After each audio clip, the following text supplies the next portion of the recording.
অসমত গ্ৰন্থমেলা আমি মনত পৰাত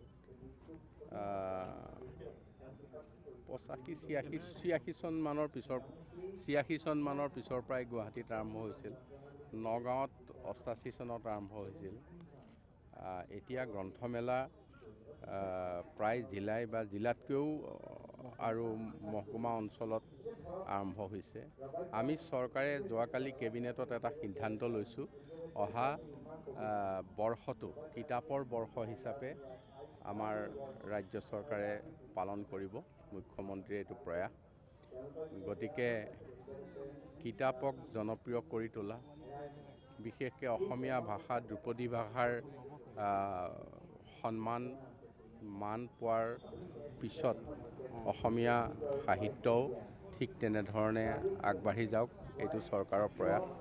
গতিকে আজি গ্ৰন্থমেলা নগাঁৱত মই কেতিয়াবা কোনোবা বছৰ হয়তো অহাত কিবা অসুবিধাত থাকি যায়, কিন্তু প্ৰায়ে মই নগাঁও গ্ৰন্থমেলালৈ আৰম্ভণিৰ দিনৰ পৰাই এটা অহা অভ্যাস আছিল। আজিও নগাঁও গ্ৰন্থমেলালৈ আহিলোঁ আৰু আহি গ্ৰন্থপ্ৰেমীসকলৰ মাজত থাকি খুব আনন্দ অনুভৱ কৰিছোঁ। পঢ়ুৱৈৰ কথাটো হৈছে প্ৰযুক্তি। মানুহে পঢ়া শুনা কথাটো কমোৱা নাই, কিন্তু কিতাপখনত পঢ়া আৰু প্ৰযুক্তিৰ মাজেৰে পঢ়া এইটোৱে এটা পাৰ্থক্য হৈছে। কিতাপখন মেলি পঢ়াটো যিমান সোৱাদ, নিশ্চয় এই সোৱাদটো অন্য কোনো মাধ্যমত পোৱা নাযায়। মই আশা কৰিছোঁ পঢ়ুৱৈ সংখ্যা বাঢ়ক।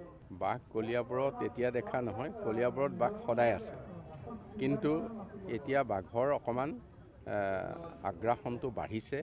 আৰু সিদিনাখন আমাৰ দুৰ্ভাগ্যৰ কথা, এজন লোক বাঘৰ আক্ৰমণত মৃত্যু হৈছে।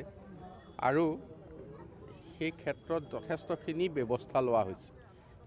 আগতে লোৱা যিখিনি ব্যৱস্থা তাৰ পৰা বহুত মানুহ সুৰক্ষিত হৈছে। আপোনালোকে খবৰ কৰিলে গম পাব, সেইকেইখন গাঁৱলৈ আজি কিছুদিনৰ পৰা বাঘ আহিব পৰা নাই। বাঘৰ যিটো ঘটনা ঘটিছে সেইটো পাহাৰৰ ওচৰতে হৈছে, কিন্তু গাঁৱত ঘটনা নহয়। গতিকে বাঘক প্ৰতিৰোধ কৰাৰ ব্যৱস্থা প্ৰায় সম্পূৰ্ণ হৈছে আৰু বাকীখিনিও আমি সম্প্ৰসাৰণ কৰিবলৈ। পঞ্চায়ত নিৰ্বাচনৰ ক্ষেত্ৰত আমাৰ এতিয়ালৈকে 80টাৰো অধিক সমষ্টিত আমাৰ কৰ্মীসকলৰ মাজত ইতিমধ্যে ভালকৈ কৰ্মশালা হৈছে আৰু দলীয় কথাবিলাক তলৰ পৰা সংগঠিত হৈছে। আৰু বাকী 126টা সমষ্টিত আমি আৰু 10 দিনৰ ভিতৰত বাকী থকা সমষ্টিখিনিকতো কৰ্মশালা আমি সম্পূৰ্ণ কৰিম। কৰ্মশালা কৰা মানে গোটেই পঞ্চায়তৰ প্ৰস্তুতিৰ এটা এইটো ৱৰ্কশ্বপ। গতিকে আমি প্ৰস্তুতি খুব ভাল ধৰণে কৰিছোঁ। এইবাৰ আমি যিটো জানিছোঁ, মুখ্যমন্ত্ৰীয়ে ইচ্ছা কৰিছে মিত্ৰতাৰে হ'ব লাগে, আৰু মিত্ৰতাৰে হ'ব। তাৰপিছত নিশ্চয় মিত্ৰজোঁটৰে পঞ্চায়ত এবাৰ। এতিয়াতো পঞ্চায়ততো তেনেকৈ MLA চিট 126টাৰ নিচিনা নহয়। ইয়াত তেনেকৈ ক'ব পৰা নাযাব। সেইটো জিলা পৰ্যায়ত, সমষ্টি পৰ্যায়ত আলোচনা বিলোচনাৰ মাজেৰে হ'ব।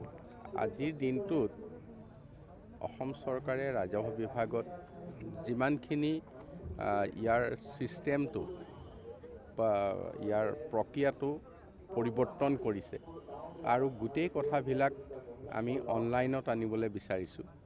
গতিকে দালালি যিটো ব্যৱস্থা, সেই ব্যৱস্থাটো আমি কমাই দিবলৈ বিচাৰিছোঁ, লোপ পাব।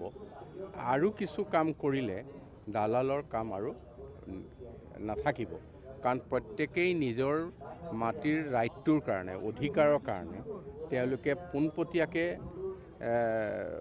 আবেদন কৰিব পাৰিব আৰু পোনপটীয়াকৈ উত্তৰ পাব। তাৰ মাজত আৰু বেলেগ লোকৰ সোমাব লগা বিষয়টো নাথাকিব। গতিকে আমি এক প্ৰযুক্তিৰ মাজেৰে দালালৰ কাম নাইকিয়া কৰিবৰ কাৰণে যিটো প্ৰচেষ্টা লোৱা হৈছে, মুখ্যমন্ত্ৰী ডাঙৰীয়াই ইয়াক বিশেষভাৱে গুৰুত্ব দিছে। তাৰ দ্বাৰা আৰু তাৰ উপৰিও আমাৰ বিষয়াসকলক আমি বাৰে বাৰে কৈছোঁ বা আকৌ আমি তেওঁলোকক এই বিষয়টোত অধিক তৎপৰ হ'বলৈ আমি নিৰ্দেশ দিম, যাতে কোনো দালালয় প্ৰশ্ৰয় নোহোৱাকৈ ৰাইজৰ কাম পোনপটীয়াভাৱে ৰাইজে অসুবিধা নোপোৱাকৈ তেখেতসকলে কাম কৰি দিয়ে।